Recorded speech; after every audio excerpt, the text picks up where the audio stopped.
Okay, welcome back to Dear Dog Fanatic. And for those that are actually watching the little video, I have a special guest. Abby will introduce herself in a moment and her dog Wiz, but she asked me some really great questions over on Instagram and was gracious enough to come on live so we can answer them in person back and forth. So that way you might be able to take some of these learnings into practice for you and your own dog. Over to Abby. Hi, Kay. Thank you so much for having me. I'm so excited to learn with you.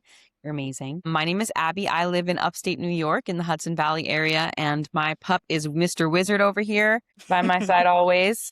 He's a almost 5-year old, 5 years old in July, a blue heeler pit mix. So he's a cattle dog and a pit mix, and he has been such a gift in my life and also such a challenge to really learn how to create space for all sensitivities, including my own. He's taught me a lot about that. So yeah, I'm really excited to get to continue learning.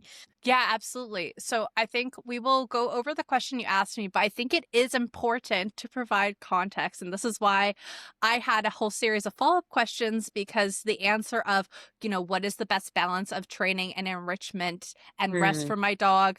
There are so many variables, and Wizard has some pretty important variables. So maybe tell others, what is it about Wizard that makes you want to ask this question? What might be different about Wizard as opposed to somebody else who might be asking this question? And I can help guide you if those are too vague. No, that's a perfect intro. Thank you for that. Yeah, so Wizard has always been a little sensitive when it comes to sound and stimulus in our environment. I got him when I was living in California, and we lived in a pretty dangerous area in Oakland where there was gunshots regularly and lots of happenings. I had no education on reactivity or sensitivity really with dogs, so I didn't know how to best create an environment for him to decompress or to not be constantly, stacking his triggers. And then we moved across the country, and it was, I think, a really traumatic experience for him to be uprooted from whatever he considered safety and not know what safety really was in a different area. We also had some traumatic experiences on our way across the country that I think left him really unsure of strangers in general. Just So constantly over threshold, like very always. much so hard for him to regulate his nervous system. I'm just translate because you Thank are further along on your pet parent journey than some of these listeners, where you have done a fabulous job of educating yourself through the help of you. professionals, but just also self-learning of what Wiz needs. So if I interject, it's not because you're saying it's wrong. I'm just trying to translate for others that might not have the same terminology as you do. Thank you. Yeah, and I didn't have those terminologies a couple of years ago, so I'll try to use layman terms with that. Yeah, Not at all. it's been an amazing journey. Thank you so much, Wizard. And then where we're living currently is another environment in which it's hard for him to regulate because we have dogs across the street that can consistently go through their electric fence, and they pretty much charge us every time we walk out the house, and we're not sure if they're going to run through that fence or not. And so I've spoken to my neighbor, who's also my landlord, who I can't really confront about it, Yeah. just about, making sure their collars are on. But Wizard as an animal doesn't know that I've ensured the collars are going Yes. to be on.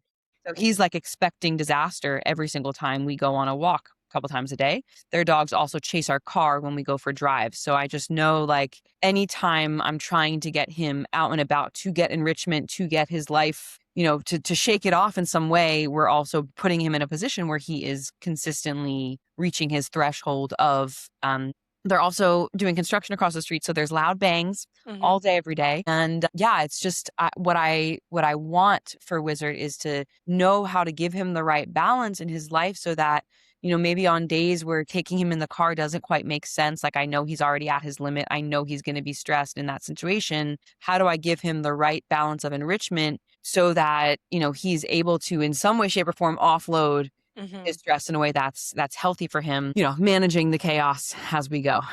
Yeah. No, absolutely. And thank you so much for providing this context, and why I wanted this context off the top. And I'll try to do my best to go back and forth of, I would answer this question differently if perhaps somebody was in a different context. But the important things I'm going to highlight for the listeners here is Wizard is a dog who has gone through some challenging experiences in his life that has left his nervous system more fried. He is more prone to reactivity, in part due to the reactiveness of the dogs that are around him due to the environmental situations. And it's really easy for folks to say, don't just put them in that situation. Well, that's not very helpful advice. We operate within the context that we're living in.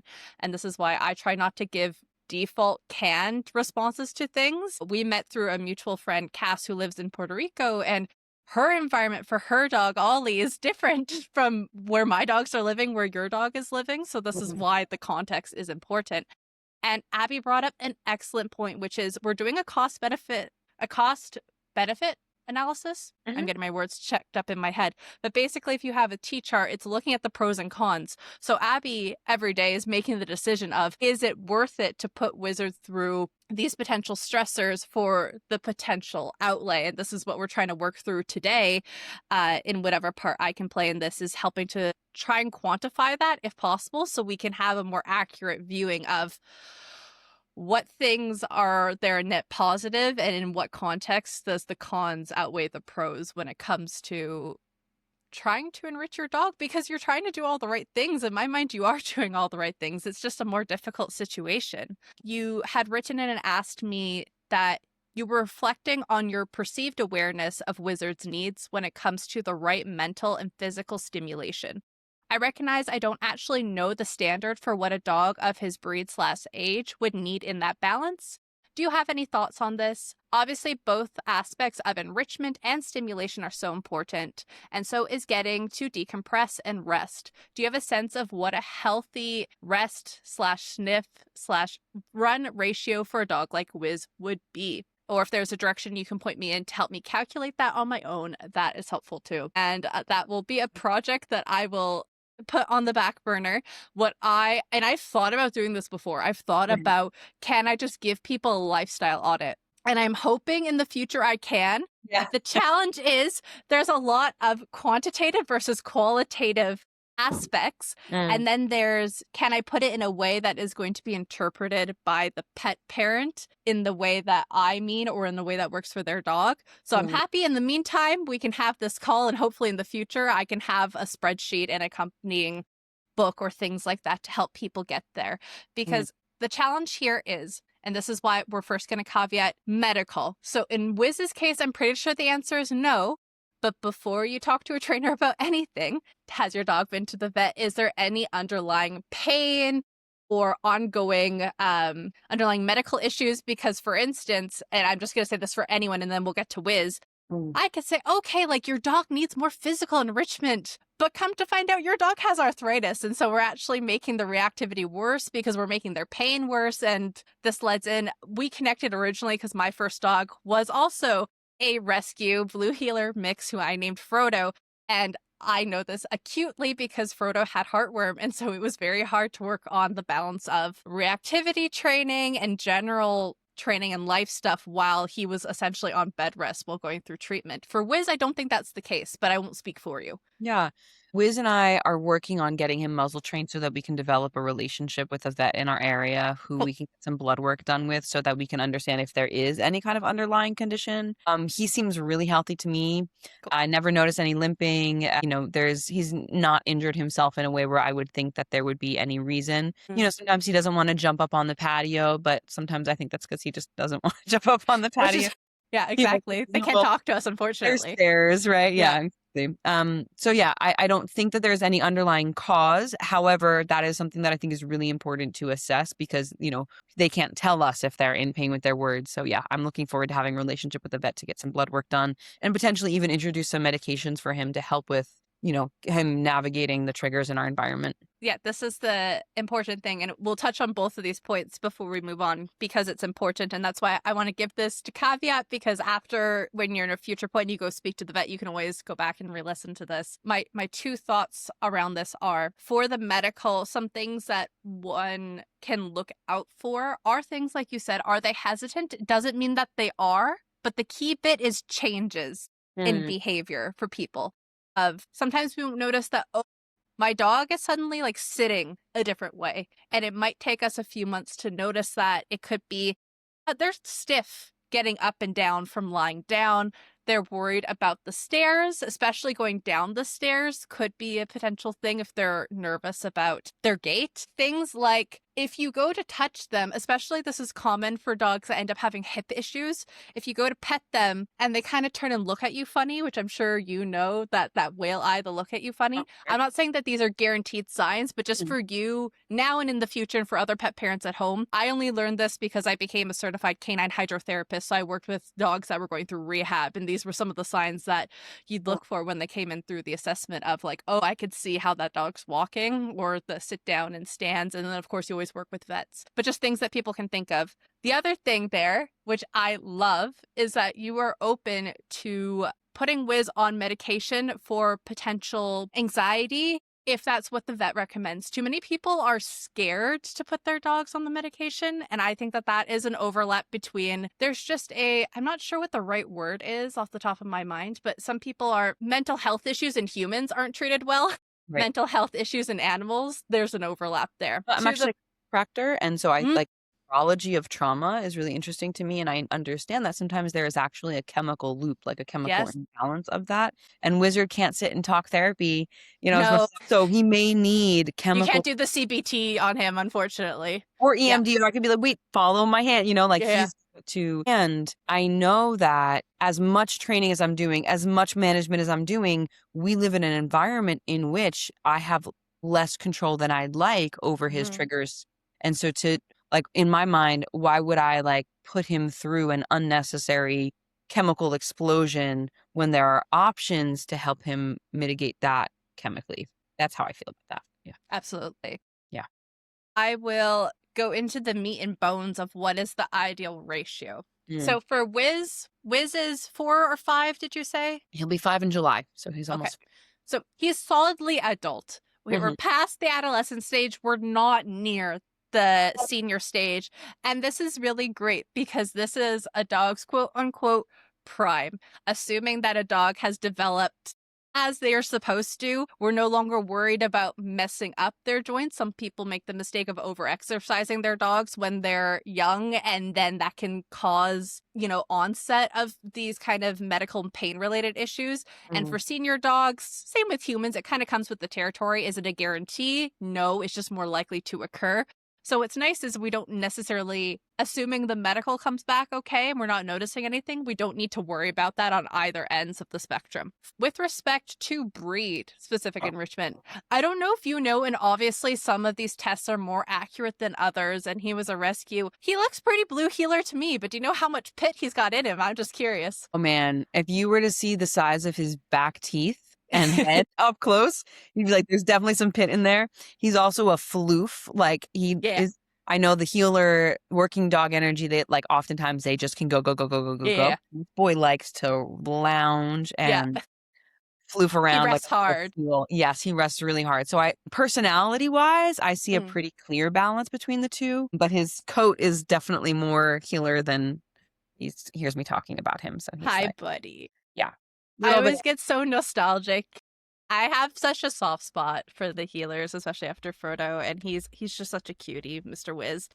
Me Breeze, I'm going to bring it up and I'll send a link to you afterwards and a link in the show notes. One resource I think is very valuable for not just pet pros, but people that have dogs is Meet Your Dog by Kim too. Brophy. I don't know if you've heard of her or her work before. She's the founder of the Family Dog Mediator Legs Protocol. Basically, it's this idea that training your dog and who they are is informed by genetics, their sense of self, their environment. And what's cool about this book in particular is it does break down of, well, what's the difference between these different breed groups? And why I'm bringing this up is because, his breed/age. Well, there are some things that he might really like because he's got that cattle dog in him, Mhm. because he's got that pity dog in him with respect to the type of exercise he likes, what kind of sports you do with him. It Mm. doesn't mean that you have to do it that way, but it might give you some insight onto like what a dog like what the baseline is for those Mhm. breeds. Okay. And this is why this is important. And I love that you know Wiz because a lot of these traits might not fit with Wiz, which Mm. means that we want to look into the other category. It might be a combination of the two. Mm.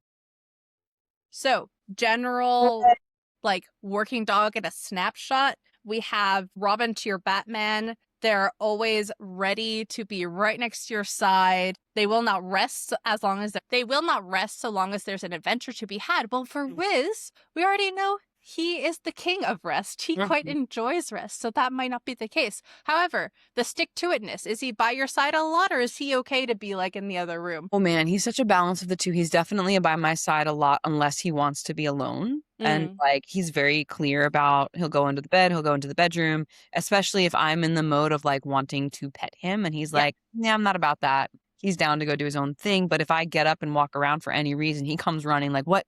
There something happening?" If he hears me walk past the room, he'll turn around real quick to see like what's going to happen next. And I will say adventure is one of our keywords. Mm. So if I see Oh, we that, don't want to say the buzzword. It's like we right? don't want to say WALK or, Yeah. Exactly. He's usually down even if he's tired. However, if like at the end of the night, I'm like, "Let's go for a WALK," and he doesn't want to, he will literally walk away from me and go hide under the bed. So, little bit of balance of the two for sure. Though, because it also speaks to the relationship that you've built with him, that your Mhm, dog has the option to opt out. Not everyone treats their dogs as their own sentient little critters. So I love that. When you talk about the balance, what's really nice is you have a relationship with Wiz where he can help tell you what that mhm. balance is for him day to day. Yeah. Mhm. So clingy, yes and no. Workaholic, we've already determined no. Does he have any of that sort of working breed type tendencies? Because I know that you like doing enrichment with him a lot through bones. I know we talked about nose work before. Do you see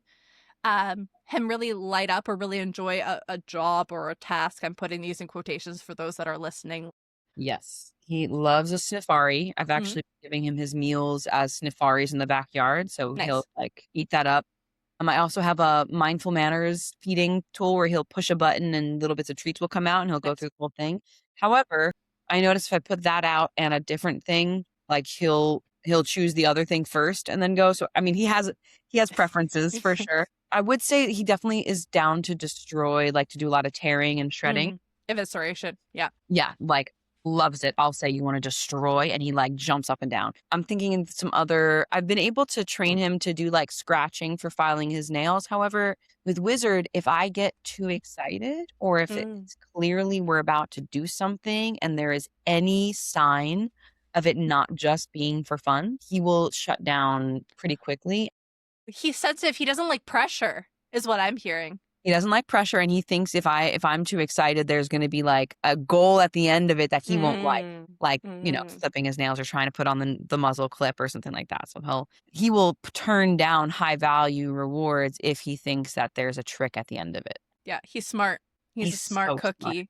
He's a Ugh, smart cookie. I flipped through the bulldog section here with his pittiness in him. Affectionate. absolutely. Yeah. Entertaining.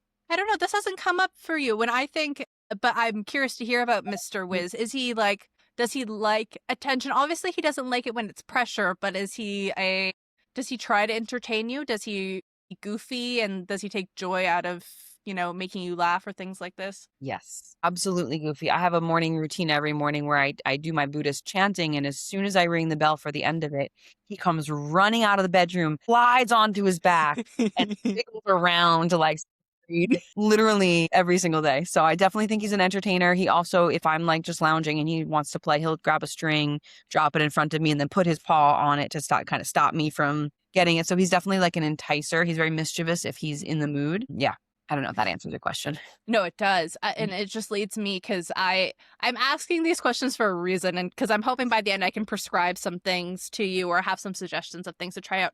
I think we've spoken about previously, and apologies if not, trick training. Have you done trick training with Wiz? How did that go? Yeah. That is, I think, the one environment in which pressure doesn't really freak him out. Like if he Cool. knows, Okay. so he's got paw down, all the way down, where he'll put his face on the floor on your side. All I have to do is say the words or do even like a hand mode and he'll go Cool. into the positions. I also do between where he'll come between my legs and stand there looking up at me. He'll spin, like he loves it. And I'm constantly looking for new things to teach him that won't I'm trying to find the balance of like giving him things that won't bring his confidence down in any way. Like I want to give him It's the balance between teaching things Because everything's a trick. People in the dog's mind, anything you ask your dog to do, it's not like natural dog behavior. If you're putting on cue, it is always a trick, right? Yeah, But gotcha. there are some tricks or cues or commands or whatever you want to call them that are more fun than others, right? Some Mhm. are purely to entertain, and that's why I was curious, right? Yeah. For the paw or the middle or things like that. Mhm. It's it's for fun. You're in a fun mood. It's not high stakes Mm. versus while yes, you can teach the chin to teach the muzzle or things like that, it is paired with something that he doesn't like so much, like the nail Yes. clipping. Same thing, right? First step of nail clipping a lot of times is like teaching them to give you their paw, right? That's fun. The nail Yep. clipping, not so fun. Right. And the reason why I was curious is because you say, oh, he's a bit of a goofball. He likes to entertain. So the tricks that are fun, he likes to do. The tricks that are not so fun. Fortunately, that is life. We do not get to enjoy every single trick that we do, but I would be curious, what do you feel like right now? And there's no right or wrong. I'm not judging you. I'm Mhm. purely trying to assess here. In terms of tricks, what would you say the ratio is of like fun tricks to tricks that are more, oh, muzzle training, nail clipping, like cooperative care, I guess, or like life skills? Yeah. I would say maybe like 80-20, 80% fun tricks, 20% life skills. I try to, like getting him up into the car. If he's like all tangled up into his leash, I have him Mm, give me paw, or I'll say the word lift, and he'll have to mm, do those things for me to untangle him. mm, But he's very sensitive around being handled. And so if I mm, if I have the thought of maybe looking for a tick while I'm doing that, he'll read my mind and completely shut down and won't let me mm. untangle him from the leash. So I try to keep my mind clean. I was going to ask if you ask him for the same thing indoors in your house, is it the same reaction? I mean, if it's the same exact scenario and I'm thinking about maybe checking him for a tick while untangling him from something. Well, this is what I'm thinking, and I don't know for certain, but the first thing that popped into my mind is when he's in the car and you're untangling him, he's hooked into something. He can't get away. Mhm, And what I was curious, right? So automatically that adds pressure because he doesn't have the option to. I mean, he does. He can like shift, but mhm, he can't like physically like run mhm. away from you. Yeah. And what I was curious is, oh, if you offer the same thing in something where he has the option to move, but that might not be even something that happens. It only happens within the context of the car. I think it happens honestly within the context of my own anxiety or Mm, frustration with him. Like if I am feeling rushed or frustrated, or there's people walking down the road and I want to take care of it quickly before they cross our path in any way, that's when he senses the urgency and freezes mm, up a bit. Whereas like sometimes he'll come up to me and he'll like there I can tell he's wanting my attention, and I'll turn around and there will be like 5 ticks on the top of his head, and he's like, help! this, yeah. Yeah. Well, he'll let me hold his mouth closed, and I'll very calmly, like, if there's no urgency and I'm like, "Oh, we're just gonna do this," Yeah. he have no issue. So I think the urgency for him is when he gets triggered or shut down. It makes sense. Within the context of the car, is that frequently when you're loading him up to leave your property or on the way back or both? Either yeah. I Yeah. hook him in the trunk, so he's got, like, a hook, Hmm. and because the car is such a triggering, driving into the driveway, he tends to be all tangled up by the time I park. I have noticed, just to share a win, that if I say to him a code word, I'm gonna spell it, Yeah, yeah, absolutely. say, "Do you want SOMETHING, Uh-huh. SPECIAL?" Did that translate? You can I say it, got I'll mute the audio. I heard something special. Yes, I Cool. muted you, but I read your lips. Yes, that's exactly if I say that, he's willing to disengage from the dogs chasing the car and, like, watch Nice. me from the trunk. That's been working. I notice he's still anxious when we get to the house, but he hasn't been clawing out the windows and, like, in a complete panic attack state. So Mm. that's a newer thing we're doing, so I'm curious to see if it makes him less, because 'cause he'll already have been triggered by the scary things across the street. Yeah. It might make it easier. No, absolutely. And I love that you're finding this creative workaround. It makes sense to me because all you're doing is he has this habit, which is a very understandable habit of being in the car and being immediately concerned because Yeah. there are dogs that are loose and barking and reactive that chase the car. And so he's feeling panic. Makes total sense why he feels that way. Rather than sitting there and stewing in the panic, you're offering him, oh, do you want to do something else? And so while does it take him immediately out? No, but it does give him, here's something else I can focus on.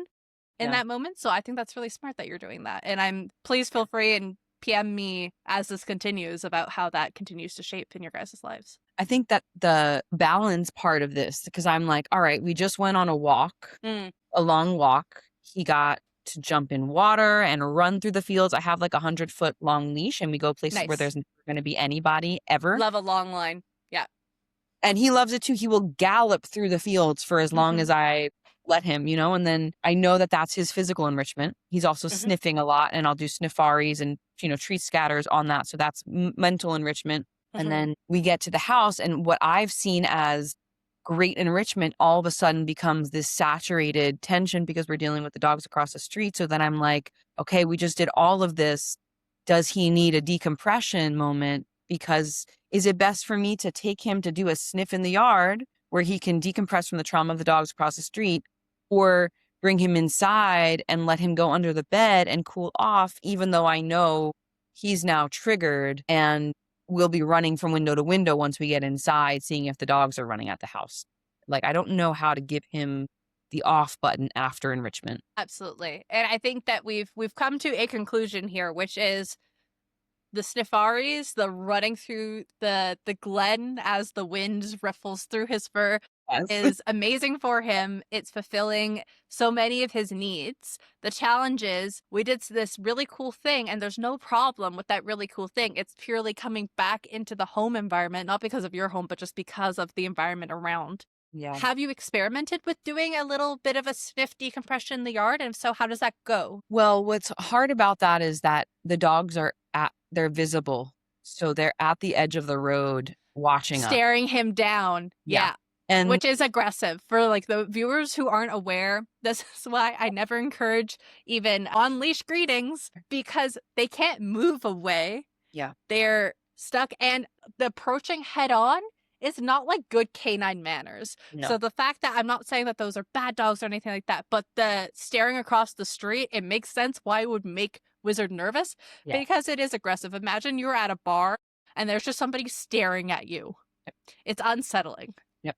And it is unsettling. And last time they attacked him, it was in our driveway.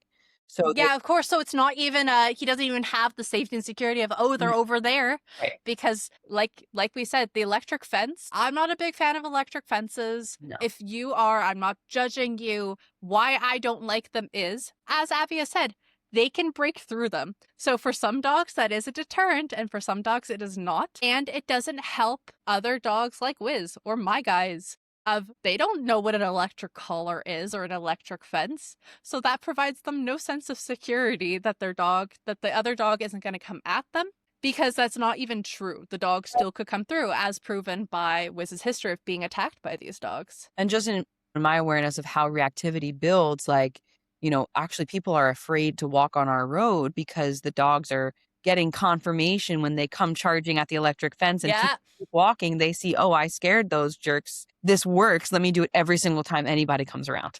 We actually learned this in dog trainer school. It's one of the questions we need to pass in order to get our certifications and things like this is why is it so reinforcing for dogs to run up to the window and start barking?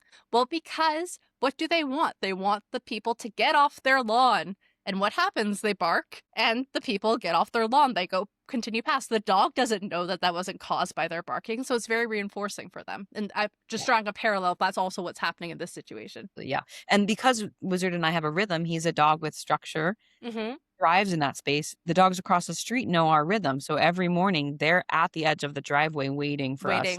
Yeah. Yeah.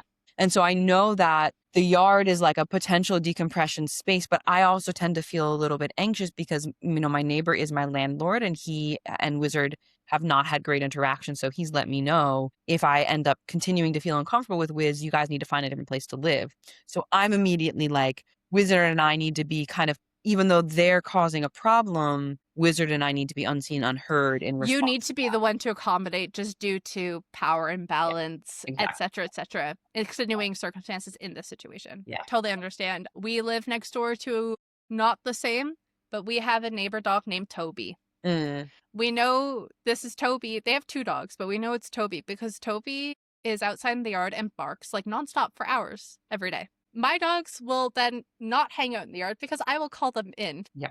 Neighbor will not call them in. Yeah. But I don't want to run into an issue with the city or the neighbor, things like that. I have the capacity to call my dogs inside, so that's what I do. It's Yeah. not to the same extreme level. It's unfortunate because Mhm. it's not fair, Right. but we just do what we have to protect our own peace and the peace of our dogs. So, saying all this, have you experimented, especially because you're a chiropractor? I did not know this about Mhm. you. So cool. Yeah. Have you done, I'm not saying do chiropractor on whiz, but I Mhm. imagine that you have some knowledge as well of like massage and muscle tissue and how that Yeah. connects. Have you looked into canine massage at all? I know Wiz is a little bit iffy about being handled, but I know it can be rather relaxing for Right. that to happen. I'm just wondering if we can work that into your decompression routine for Wiz. Yeah. My one of my best friends is an animal chiropractor, and so Cool. she's kind of taught me a lot about, more upper cervical awareness. So, if I notice he's like doing this with his head or he's like shaking his ears, not to shake it off, but kind of just shaking them a bit, I am able to kind of assess his atlas, his upper cervical complex. But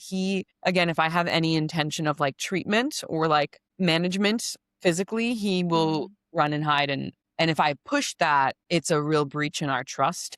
Yes. Okay. Yeah. Because it's not consent, then you're making him do it. Yeah. Yes. This I'm makes like, "Let sense me to help me. you calm down." I do have, like, a calming oil that Mm. he also gets, like, kind of, like, whale-eyed about if he sees me grab it, but it does calm him down, so I don't know if it's best to just know See, best and do it or this is me now being curious, and we will circle back to the original, but just Yeah. on the side tangent here. With the calming oil, when do you use it? Because now I'm curious of, does he have the association of the calming oil means something's going down? Do you know what I Mhm. mean? Of like, Yeah. for instance, if that only I'm not saying this is the case, but for Mhm. people that are trying to acclimatize their dog, if the only time the dog gets cheese is when there's a pill in it, Yeah. if the only time we use the Adaptil plugins, if you know what that is, like that Mhm. has the calming sense, you can Gotcha. plug it in, is when there's fireworks going on, Mhm. then some dogs, especially super smart dogs like Wiz, might make the association. While the actual thing itself is helpful, I have this negative association because it means something bad is going to happen.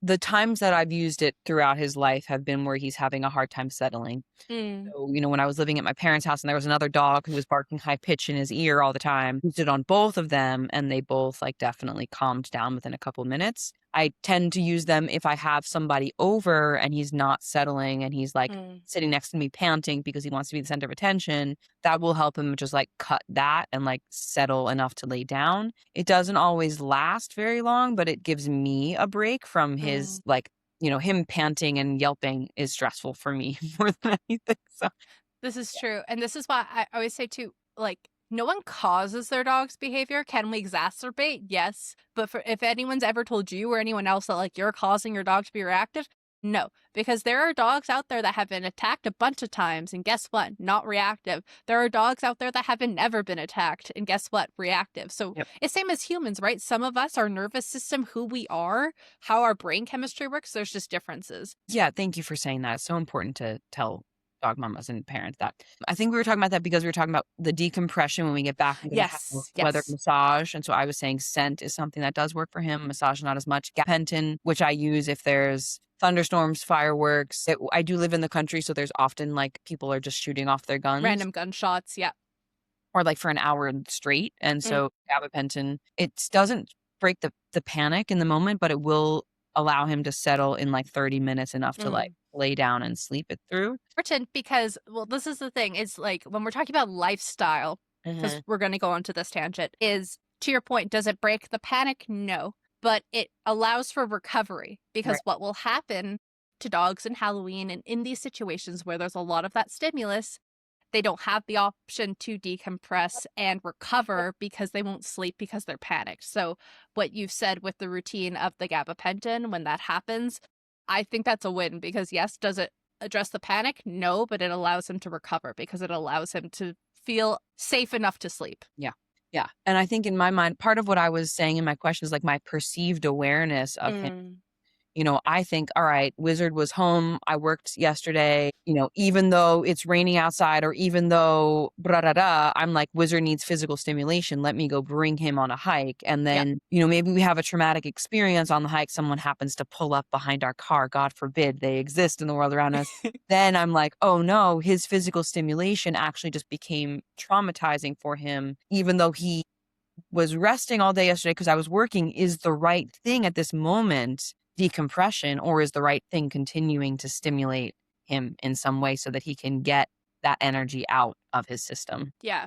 Okay. I hear you. What I think is, and this is not me trying to sell people things, but this brings up what I was thinking of. I want a checklist for pet parents so that way they can make this determination. Because one of the things I would go over is in the event that, say, the dog had already had a bunch of exercise, I Mm. would maybe say, maybe depending on how you're feeling, because that's the other thing. I am a trainer that does person-centered dog training because if it doesn't work for you, it's not going to work for your dog because they can't do these things independently.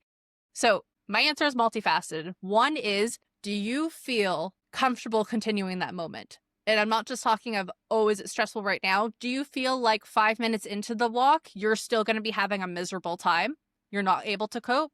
Then I would cut it. If you feel like because sometimes we have these things in our own lives where it's like, I really don't want to do this thing. Five Yes. minutes into it, I feel better. I'm okay. Do I love it? Maybe no, but I can deal. Yeah. So one of the questions would be to you in those situations, and the answer might be it depends, and then my response to you would be it depends depending on it depends. Yeah. I'm talking in a circle here. Totally. I hear you. Yeah, it definitely does depend. Like, on our walk, if he was triggered by something and then we're able to move into an area where Hmm. that's continuing to happen, then Hmm. we both are able to push our way through it. If I go to this place that's usually empty and there's cars everywhere and people are chopping down trees and there's sounds and other triggers, it's no longer worth it for me or Yeah. him in that moment. And I know because it takes time for their neurology to come back to regulated state, Hmm. I can see that I'm setting him up for failure for the next 3 days, to need, because like maybe this will happen on a day off where then I'm not able to help him decompress physically the next day because I'm working the next day. And so I don't want to like drop him into a trauma pot and then leave him there to figure it out on his own without that's why I'm like, okay, maybe physical stimulation is the right thing for sometimes. I think we're getting to the checklist. We're coming. Yeah. Yeah. Yeah. So follow-up questions will be, do you have a list of your go-to spots in the area? And if so, for you and for all reactive pet, like dog parents, dog owners, whatever you want to call yourselves out there, that's what I would do. And that's what I have done when I've had reactive dogs and I've lived in busy areas or areas that I know that there are going to be triggers is, here's my list of places I take my dogs. And here are like good day options, and here are bad day options. Yeah. And if you don't have bad day options, my homework to you or to whoever's listening would be, can we find bad day options? And by that, I mean, is there anywhere you can go where you feel relatively confident no one else is going to show up? And Yeah. how accessible that is to you. Yeah, I think that's where I get in a little bit of a conundrum. Also, shameless promo for sniff spots. They're so amazing. Well, I was gonna suggest this, but Yeah. with the caveat of I know that not everyone can afford to take their Yeah. dog to a sniff spot every day of the Oh, week yeah. or things like that. I haven't actually used it yet, but I'm so excited to find a sniff spot that I want to try out with this because I think that'll be a great resource on bad days to have somewhere that That we is can a tap backup on. option. Yeah, Yeah. 100%. Even just sniff spots or places that are like sniff spots. Yeah. I'm a big fan of, and this is not me telling anyone to like change their lifestyle, do what works for you, like take what resonates, leave what doesn't. Yeah. But I would love like going to elementary school fields at like 6 a.m. on like a Saturday.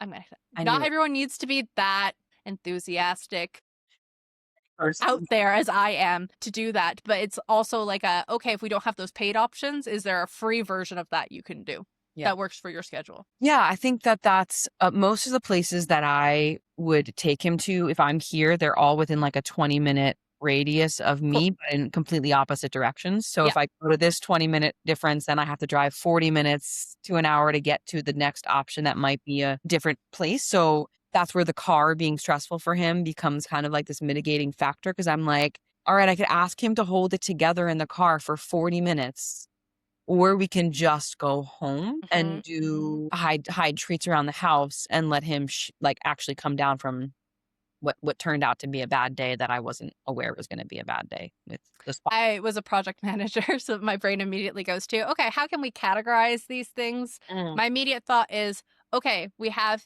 say, these spots for good days, spots for bad days. Are they written down anywhere for you? No, I can totally create a spreadsheet or a chart. I think it's a great idea. Because then we can organize too. Where are they located? Because Mm. you don't need to dox yourself or tell us where you are, but say like zone A, B, and C. Mhm. It's like, okay, because they're all 20-minute radius from your house, Mhm. can we block out them into the different zones and try to identify are like all of the bad day spots in one zone Mhm. or are they spread out? Because then we can start to build our plan around, okay, if I go to zone A, I have both a good day and a bad day spot 10 minutes Yeah. apart. You know what I mean? So I then love it's like, that if that doesn't strategy. work, yeah. It's so great because I feel like I'm not sorry, but I find that sometimes when I try to strategize about Wiz, because there are so many caveats and specifics Yeah. and all these things, like, it almost feels like I'm pulling the rug out from under all solutions, and I love your ability to just find a strategy of, like, actually creating a map for it, and that, like, is, like, possibility instead of the opposite, so thank you for that challenge to, like, also put it out on paper. I think that's gonna be really helpful. And I'm happy, again, shoot me the DM. I'm happy to help you build that out back and forth, or I can build it and you can beta test it because then I can send it to other people. Well, I swear, so much of my job is helping people build out. Like, yeah, it's training, but it's what does your week look like? And to your point, I work with a lot of reactive dogs. So it's like, okay, if we can't do this, what are our other options? And if you don't follow her already, and not just you, everyone that's listening to this, follow Jess from Handlers and Humans. She's a therapist that works with both dog trainers and dog owners to help them with the human end of the leash. She's fantastic. Yeah, go People ahead. are frazzled. People are Uh, frazzled. You're frazzled, your dog is frazzled. That's why I got into Jess, because it has to do with your and my dysregulated nervous system and our dog's dysregulated nervous system. So Totally. why I like systems is, I don't know about you, I have a variety of things: ADHD, depression, anxiety. When Mhm. I'm frazzled, and I'm a dog trainer, guys. I went to school for this. This is my job. I still have a hard time executing what my dogs need if I Mhm. don't have things written down, if you don't have systems in place. So we're actually making it harder on ourselves and our dogs by just not having a system in place, by not writing these things down. Mhm. Because, I mean, look at our dogs, their decision making under their executive dysfunction. It's the same with us humans. How Totally. you're making it hard for yourself, and you're now judging yourself for not being able to get it right or make the right decision. Yeah. Well, we know that this is stressful and this happens all the time. So why not just Yeah. have a plan in place? And, just like his ability to think clearly when there's dogs charging him, my ability to grab for the right tool when I'm Hmm. experiencing the same thing as him is off. Have you ever heard of a dopamine menu? I have not. Please go ahead and share, because I'm sure many of us dog lovers also have our own things that we're working on. Of course. What are we, humans? Totally. My friend Davika taught me this. It's a dopamine menu. I did it. I've repurposed it working with kids and I made it a breakthrough menu because I don't think they know what dopamine is, but I just happen to Fair. have this in front of me. And you create a menu with like appetizers, main courses, and then desserts of like, Mm. appetizers might be like a 2 to 3 minute, 5 minute exercise that would like just give you an amuse bouche of dopamine or regulation or whatever you need. Main Hmm. course maybe take a little bit more time, but it would satiate a little bit more. Dessert would be like just a cherry on top, like something to like reward yourself for having broken through or gotten to your dopamine in the first place. And I think like doing that also for Wiz of like, okay, what is his 5 minute regulator? If I only have 5 minutes, what are my 5 minute tools? If we have a Mm. lot longer, what are my 30-minute main courses? Yes, Yeah. exactly. Yeah. Exactly. Love Yeah. that. I'm going to use that. I'm going to PM you afterwards so that way I can get the link to your friend so I can give Yeah. her credit and things like Awesome. this. But this is amazing. And also, don't just make it for Wiz, make it for you. Yeah. Totally. So many people, especially when our dogs are big feeling, we forget that, like, oh, we got the dog because we want a relationship with the dog. Mhm. There are certain things we want to do with the dogs. Yes, what are things that you can do for Wiz on that dopamine menu? What is it that you love doing with Wiz? And obviously, consent still comes into play. Like, if you pick a dessert option and Wiz isn't for it, we don't push through. But, like, here, I want you to do this now if you're comfortable with it. Like, what, off the top of your head, do you think the dopamine menu would be for you with respect to Wiz? Wiz. Yeah. It's really sweet, but I think one of the one of the most cherished moments for my time with Wiz is when I first get home and he'll be like all excited and I'll just say, "You want to go cuddle?" And he'll like run into the bedroom and stand there and wait and I'll lay down and he'll just like completely lay on top of me and like it Deep almost pressure therapy. yeah, he's like clearing me from whatever I interacted with out in the world. And Mhm. if I notice he's like having a hard time or just needs a little attention and like maybe I am feeling the same way too, like I'll do cuddle time and we'll go, both of us will take a little moment to decompress. And that can be like 5 minutes or we can take 30 minutes if we need to, if we're both needing that. I also have a code word. It's you want to go take a SHOWER. And that's if he's this is not actually a dopamine moment, but if it's he's like freaking out and Mm, can't break it, and he'll get scared of that word and go hide under the bed, but it's like his bed is his safe space. So it mm. like, even though I think it's a complicated moment because it's creating fear, it's also giving him the out to not deal with the other thing he's afraid of. And that gives us time to just like decompress in the bedroom. I don't think that's a dopamine menu thing, but I'll talk to you about I'll PM you about that. I have other Cool. questions. That Yes. and then another, if I say it's piano time, he comes. I'm actually sitting in front of my piano right now, and this is he loves sitting in front of the piano with me. Those are sweet things for both of us to do together. And go I mean, we go for hikes and nature walks and like leave the phone and just spend time together out in the world in the least traumatic environment as possible for him. Yeah. Well, I'm just bringing this back to the full circle moment of the question of, what is the balance Yeah. of decompression and rest and exercise, the sniff and run? And Mm, I think all of what we've just said in this latter part here, is part of the rest scenario. It's yeah. part of the rest recovery decompression time. Things I'm coming back to. What can you do when Wiz is stressed and freaking out because the dogs across the street are barking or staring him down? I agree with you. Within your context, I don't think it makes sense to stress Wiz out and you out by hanging out in the yard and potentially creating more tension with your landlord. Mm, I think it makes sense to come inside. Now, mm, what can we do inside? I'm back to, can we work our way up to massage? mm. Can we include, is there any reason why you don't use the oils on the regular basis? Like after you come back from the walk? Just because it stresses him out when I reach for it, so I don't wanna yeah. I guess that makes backwards sense of, like, maybe it stresses him out because 'cause I'm using it at stressful times versus using it more regularly, maybe it won't stress him out as much. It's part of gosh, all of my dog trainer terms out of my brain. The desensitization. Yeah, Yes. it's making it habitual for him. Yeah. I agree. I think that's something you can work on. The other thing is, and I'll send you a link afterwards. Some vets recommend something called like Adaptil, and there's different brands of this where basically it's this scent pheromone you can plug into the wall, kind of like how you have Febreze air fresheners. Mhm. There's that, but the scent is calming for dogs. So a Okay. lot of people will use that to help bring their pet's energy down. The Mm. other thing I'm going to suggest for you, because I feel like we're on a similar wavelength here, is sound therapy. Have you ever done sound therapy as a human? Yeah, we have white noise machine on regularly. There was also, like, a music playlist that I know really Mm. helped him when he was a puppy, so I'll put that on if he's, like, needing and then when I play piano, he knocks. He will, like, just lay on his side and sleep the whole time, which is really nice to for both of us. What about sound baths? Like, have you, like the bowls, if Oh, you're familiar with that concept? I am familiar with that concept. I don't know he really likes when I ring the bell in my chanting thing, so I can Mm. talk into, like, a bow like, a vibration, something that I can put near him. He did just start letting me kind of this might sound a little crazy, but, like, work with his chakras and, like, Cool.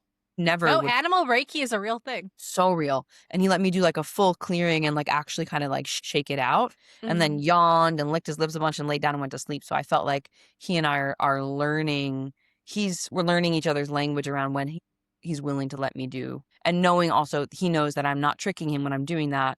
I think that transparency and that ability to because honestly, Kay, like, when he was a puppy, I needed to trick him sometimes, like, and I feel guilty about that, but I know it's okay because sometimes you gotta get shit done, sorry for cursing. But, No, the no, don't worry about it at all. now that he's an adult dog, I feel like our relationship is really about actually building trust in a different Mhm. way where because I'm communicating effectively when we need to get something done, there are other ways to get it done than other than tricking him into it. This is potentially controversial depending on what's going on online right now Mm, with Mother's Day coming up, mhm. drawing the comparison to dogs and children. I like to do this because I worked with kids for 10 years before I started working with Yeah. dogs. And a lot of the clients I've worked with that are parents to both children and dogs, especially young children and dogs, Yeah. they draw the similarities. So take with this what you will. When you are parenting or raising or looking after young children, how you relate with them is different than teenagers or middle schoolers, things like this. So, why I'm bringing this up is when Wiz was little, I don't know how much time you spend around like 4-year-olds. Yeah, How we actually get them to do something is different than when we're talking to 12-year-olds. So totally. it totally makes sense. I don't think you're wrong for changing the approach because he's in a different stage of life. Yeah, that makes sense. Did I answer? I know we have a lot of to be continues, but was there any other questions I can help answer for you today? Is there anything you feel like we didn't cover that we'd like to address? No, I think I'm gonna like chew on this a little bit and create my map of Mm-hmm. fixes, and I think my follow up questions with you will probably shift as I explore it a little more. So thank you so much, Kay, for taking the time to let me dialogue with you about Wiz, and you've been such a support for him and I always know you're Absolutely. out there, so I really appreciate you just being so great. No, you know that I'm in your court and rooting for you guys, so my DMs are always open to you if you have follow-up questions, either to come back on the pod or just through DMs or whatever. Happy to do so, Oh, especially because these are such real things that so many pet owners are struggling with, and I don't think that everyone has either the vocabulary to articulate it or there's a lot of shame around it. So I yeah, appreciate folks that take the time to learn and to put these things into practice, and so I love working with pet owners like yourself because it helps me relate to others and maybe explain things in a perspective that might resonate with someone that I hadn't thought of previously. I love it. We're all learning together, learning and healing with our healers.